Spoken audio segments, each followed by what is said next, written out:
السلام علیکم ورحمۃ اللہ۔ دوستو، مہاراشٹر کے اندر ودھان سبھا کے الیکشن بہت جلد آنے والے ہیں اور الیکشن کو لے کر بہت گہما گہمی ہے اور بہت عجیب طرح کا ماحول بنا ہوا ہے۔ بہرحال ماحول تو کیسا بھی ہو، لیکن مسلمانوں کو کچھ باتیں یاد رکھنی بہت ضروری ہے۔ ہمارے جو بڑے قائد ہیں، ہمارے جو بڑے اکابرین حضرات ہیں، جو بڑے علماء دین ہیں، وہ ہماری جس طرح سے رہبری کر رہے ہیں، ہم کوشش کریں کہ ہم ہمارے بڑوں کا کہنا مانیں، ان کی باتوں کے اوپر عمل کریں اور جس طرح سے الیکشن میں وہ ہدایات دے رہے ہیں ان ہدایات کے اوپر عمل کریں۔ اس میں ہی ہماری بھلائی ہے۔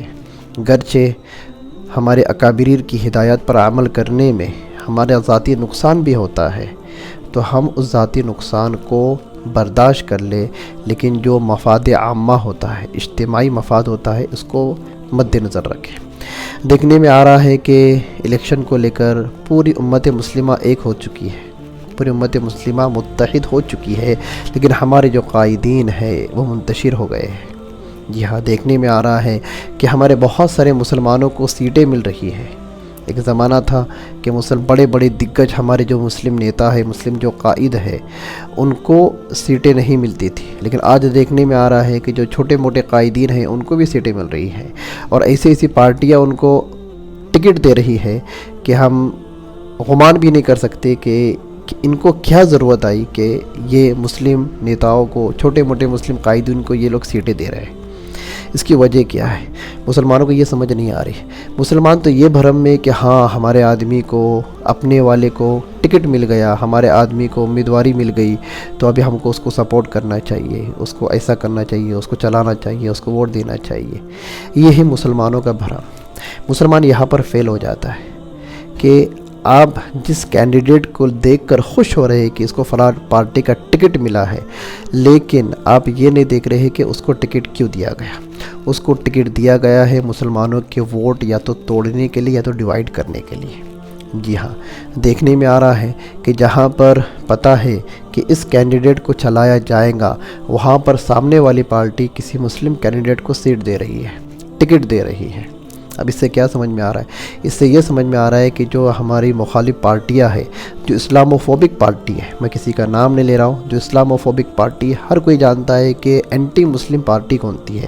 تو اینٹی مسلم پارٹیاں یہ مسلمانوں کے ووٹوں کو ختم کرنے کے لیے، یا پھر سامنے والی پارٹی ہے جس کو مسلمان لوگ سپورٹ کر رہے ہیں، اس پارٹی کے ووٹنگ کو توڑنے کے لیے، ان کے ووٹ ڈیوائیڈ کرنے کے لیے، ووٹوں کو منتشر کرنے کے لیے مسلم کینڈیڈیٹ کو سیٹیں دی جا رہی ہیں۔ دوستو، یہ بہت زبردست راجنیتی اور سیاست چل رہی ہے۔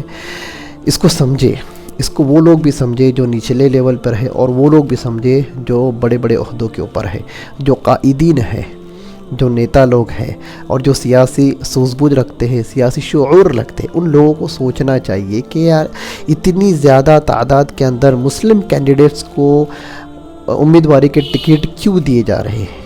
اس کی واحد وجہ یہ ہے کہ متحد ہو کر، ایک ساتھ متحد ہو کر، ایکتا بنا کر، ایکتر آ کر مسلم سماج نے لوک سبھا میں جس طرح سے ووٹنگ کیا، ووٹنگ کی وجہ سے مسلمانوں کو ایک کلیدی کردار ملا، اور پورے دیش کے اندر مسلم سماج کا ایک کردار سمجھ میں آیا کہ مسلم سماج کی جو کیفیت ہے، مسلم سماج کے اندر یہ صلاحیت ہے کہ وہ کنگ ہے نہیں پر کنگ بنا سکتی ہے۔ مطلب یہ کہ پارٹی والوں کو، سیاستدانوں کو یہ ریئلائز ہو چکا ہے کہ مسلم سماج، مسلم قوم یہ کنگ میکر کی بھومیکا نبھا رہی ہے آج ملک بھارت کے اندر۔ اس کی واحد وجہ یہ ہے کہ ہمارا اتحاد، ہم نے متحد ہو کر 100% ووٹنگ کی، اور کس کو ووٹ کرنا تھا، جس کو ہمارے بڑوں نے بتایا اس کو ہم نے ووٹ کیا۔ آج ملک کا نقشہ کیا ہے؟ بالکل الگ ہے۔ ان تمام چیزوں کو دیکھتے ہوئے آج ہماری جو اپکش پارٹیاں ہیں، ہماری جو اگینسٹ پارٹی ہے، جو اینٹی مسلمس پارٹی ہے، وہ یہ چاہ رہی ہے کہ مسلم سماج جس کو سپورٹ کر رہا ہے اس کو کچی کیسا کرنا ہے، اس کے ووٹ کو ڈیوائیڈ کیسے کرنا ہے۔ بہرحال آپ تو مجھ سے زیادہ سیاسی سوجھ بوجھ رکھتے ہوں گے، اور آپ کا نالج، آپ کا جو ابھیاس ہے، جو اسٹڈی ہے سیاست کے اوپر، مجھ سے بہت زیادہ ہوں گی۔ میں آپ کو ورودھ نہیں کر رہا ہوں، بلکہ میں کچھ فیکٹس رکھ رہا ہوں، کچھ باتیں آپ کو بتا رہا ہوں۔ وہ باتیں وہ ہے جو ہمارے بڑے بتا رہے ہیں۔ ہمارے بڑے یہ بتا رہے ہیں کہ بڑوں کا مانو، بڑوں کی مان کر چلو، بڑوں کی مان کر چلو گے تو تمہارے لیے بھلائی ہے اور قوم کے لیے بھی بھلائی ہے، اور بڑوں کا نہیں مانو گے اور ٹکڑی ٹکڑی کے اندر بٹ جاؤ گے تو پھر اپنے انجام کے لیے تیار رہو۔ ابھی حال ہی میں ایک نیوز چل رہی ہے، کرنٹ چل رہی ہے، آپ جا کر نیوز چینل کو اٹھا کر دیکھیں کہ گورنمنٹ وقف امینڈمنٹ بل جو لے کر آئی تھی، اس میں وہ یہ کر رہی ہے کہ وقف کے اندر جو عہدیداری ہوتی تھی، عہدے دیے جاتے تھے، ان عہدیداروں کے اندر نان مسلم کو عہدہ دیا جا رہا ہے۔ کیا کیا جا رہا ہے؟ نان مسلم کینڈیڈیٹ کو وقف بورڈ کے اندر عہدے دیے جا رہے ہیں۔ اس کی واحد وجہ یہ ہے کہ ان کا آدمی وہ وقف بورڈ کے اندر لا کر بٹانا چاہتا ہے، اور جب ان کا آدمی وہاں پر آ کر بیٹھے گا تو وہ اپنے حساب سے فیصلے کرے گا، وہ جس وقف کی پراپرٹی کو قبضہ کرنا چاہے اس کو قبضہ کر لے گا، جن کے اکاؤنٹ سیل کرنا چاہے ان کو سیل کر لے گا، اور جو بھی ان کے ناپاک سازشیں ہیں اس کے اندر وہ لوگ کامیاب ہو جائیں گے۔ تو یہ دھیرے دھیرے یہ لوگ کیا کر رہے ہیں؟ دیمک کی طرح مسلم سماج اور مسلم سماج کی جتنے بھی رائٹس ہیں اس کے لوگ کھوکھلا کر رہے ہیں۔ اس لیے آج بھی سمجھو، آج ایک نعرہ یاد رکھو، قوم متحد ہے لیکن قوم کے قائدین منتشر ہو چکے ہیں۔ قوم ایکتر ہو چکی ہے لیکن قوم کے جو قائد ہے یہ کیا ہو رہے ہیں؟ الگ الگ ٹکڑیوں کے اندر بٹ رہے ہیں۔ اس لیے میں ہمارے مسلم کینڈیڈیٹس اور نیتاؤں سے کہنا چاہوں گا کہ آپ کے کھڑے ہونے سے اگر واقعی میں مسلم سماج کی فلاح و بہبود ہے، مسلم سماج کا مفاد ہے تو آپ کھڑے رہے، انشاءاللہ آپ کو ہم چلائیں گے۔ لیکن اگر آپ کے کھڑے ہونے سے مخالف پارٹی کو فائدہ ملتا ہے، کیا ملتا ہے؟ فائدہ ملتا ہے، اور آپ جس پارٹی سے کھڑے ہو اس پارٹی کا نقصان ہوتا ہے تو آپ کو اپنا ٹکٹ پیچھے لے لینا چاہیے، آپ کا فارم واپس لے لینا چاہیے۔ دیکھنے میں آ رہا ہے کہ ان لوگوں کے اندر جہاں پر انہوں نے اپنے کینڈیڈیٹ دیے تھے، وہاں جب ان کو ایسا لگا کہ ہمارے بہت سارے لوگ کھڑے ہوں گے تو ہمارے ووٹ بڑھ جائیں گے، تو انہوں نے اپنے فارم کو پیچھے لے لیا اور وہ لوگ پیچھے ہٹ گئے۔ اس طرح سے مسلمانوں کو بھی سوچنا چاہیے کہ مسلمان متحد ہو کر آج ووٹ دے رہا ہے، اگر مسلم قائدین بھی متحد ہو کر کسی ایک کو اپنا رہبر چنیں گے اور کسی ایک کینڈیڈیٹ کو اپنے علاقے کے اندر چلائیں گے، اور متفرق کینڈیڈیٹ کو ووٹنگ کر کر اپنے ووٹ توڑنے کے بجائے کسی ایک کو باہم مشورے سے اور علماء اکرام کی اکابرین اور قائدین کی ہدایت کے مطابق اگر کسی ایک کو چلائیں گے تو اس سے قوم کا بہت بھلا ہو سکتا ہے۔ قوم کے جو دشمن ہیں اور جو اینٹی مسلمس پارٹی ہیں ان لوگوں کو بہت بڑا جھٹکا لگ سکتا ہے۔ اس لیے آپ سے گزارش ہے، میں بہت ساری باتیں دبے الفاظ میں کہہ رہا ہوں، مجھے کھل کر بولنے کی اجازت بھی نہیں ہے، ہمارے بڑوں نے منع بھی کیا ہے، لیکن یہ بات بتانا بہت ضروری تھی کہ قوم متحد ہو چکی ہے اور قوم کے جو لیڈران ہیں وہ منتشر ہو رہے ہیں۔ اب قوم کی ذمہ داری ہے کہ ان بکھرے ہوئے ذمہ داروں کو اور بکھرے ہوئے کینڈیڈیٹ کو یہ لوگ متحد کرنے کی کوشش کریں۔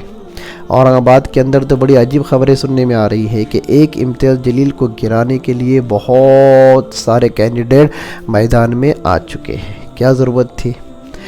پورے شہر کا ایک مشورہ لیا جاتا، علماء اکرام کو بلایا جاتا، ان کے سامنے ساری باتیں رکھی جاتی اور علماء اکرام کی رائے اور مشورے سے ایسے کینڈیڈیٹ کھڑے کیے جاتے کہ جس کے ذریعے سے مسلمانوں کی سیٹیں آ سکتی تھی اور مسلمانوں کو ایم ایل ایز اور آمدار مل سکتے تھے اور نوڑ کر آ سکتے تھے۔